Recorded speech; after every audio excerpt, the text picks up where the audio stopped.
down the dead center.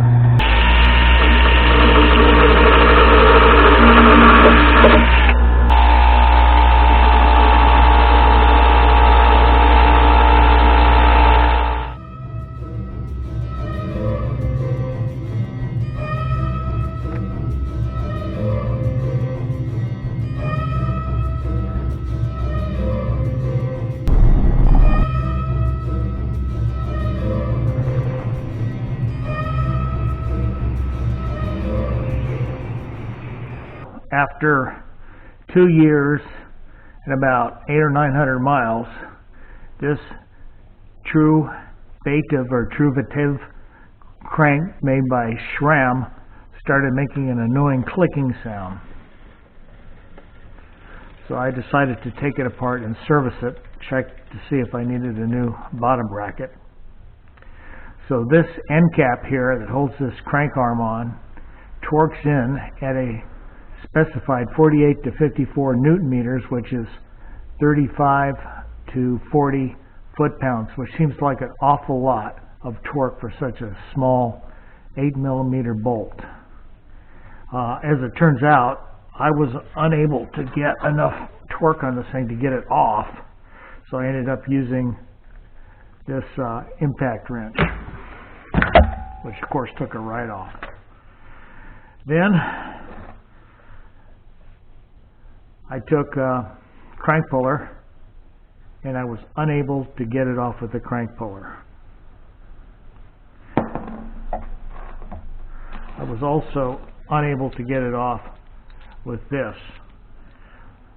And so I had a couple of plans. My first plan was, after looking at it, was to screw this onto the end of the spindle. And first try is put this on and see if it came off with that. If that didn't work, I was going to heat the crank arm up, the aluminum crank arm up, with this heater here for about 1.5 minutes, 2 minutes.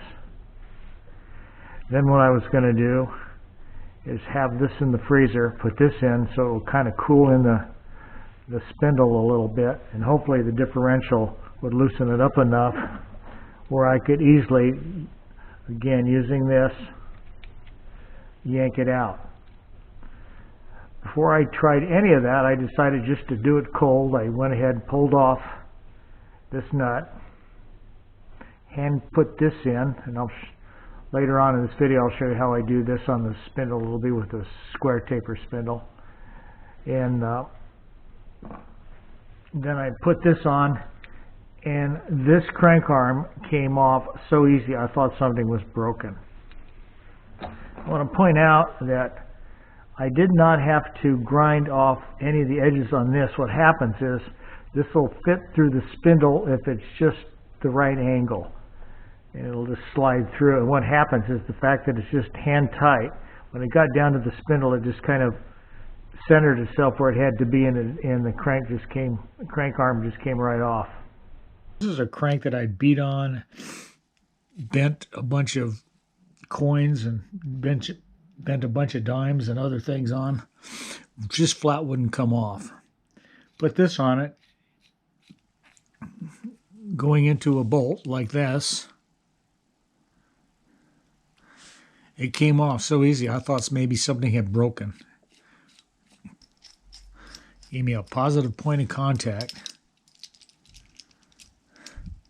between the puller and the spindle, and no collapsing ends of my crank pulley or crank extractor. This used to be part of this. After it broke off, I went ahead and ground this down, and it actually makes a nice unit the way it is. I am going to grind this down smooth. One of the things I worried about is having the small extractor come in and get too close to those threads with a chance of screwing them up. You put in something like this,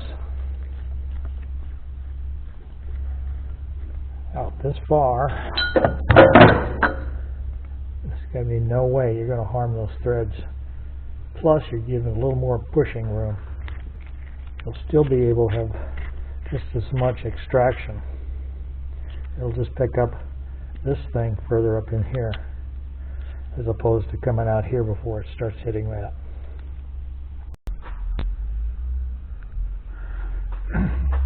Okay, this bolt has to be ground down like this to fit through a square taper. This one will fit through a power spline with a little, just a wee bit of nudging. When you put these on the power spline or the square taper, they're just hand tight. You want to leave it out about that much, about 1/4 of an inch, maybe 3/16 of an inch, and then that'll stick it out enough